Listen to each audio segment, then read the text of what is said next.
Полицијата го држала на око Мијалков 20 на часови, но тој успел да им исчезне и најверојатно е во Македонија.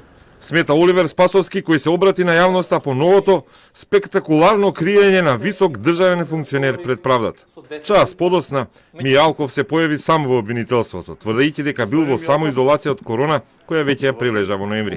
Иако полицајци го бара насекаде, стоја пред неговата куќа на Водно, превртува багажници пред гаражата на Мериот и по автопатишта, и го бараа 45 часови, не успеа да го видат ниту денеска, ниту кога, по првата информација дека се подготвува бегство, почнало полициско прикриено законско надгледување на Мијалков.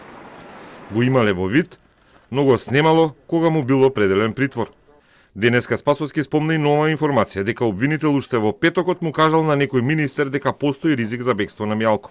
Знам дека обвинителите во петокот, значи кога беа завршните зборови, ја знаеле оваа информација и ја пренеле дури на еден член на владата дека има можност да има бегство на Сашо Мијалков. Надлежните обвинители во предметот тврдина Таргет, Ристовски и Пиливанов не кажале таква информација, ни соопшти еден од нив.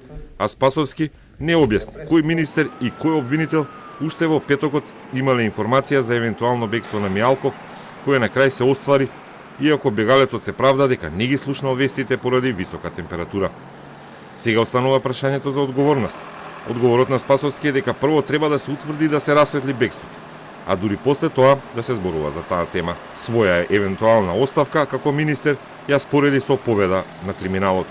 Бегањето од таа одговорност, носењето на оставка нема да ги реши само по себе проблемите, па чија сака нека е таа оставка. На тој начин само ќе овозможиме дека ќе дојде до триумф на криминалците визави институциите на системот. Напротив, сметам дека треба да има детална истрага за целиот случај, доколку има било кој што допринел за оваа ситуација за бегство и така натаму, не да носи морална одговорност, да носи кривична одговорност треба. Спасовски не одговори директно како обвинителите се поспособни да дознаат информации за своји предмети, а за такви работи постојат скапо платени полициски, разузнавачки и контраразузнавачки служби и агенции.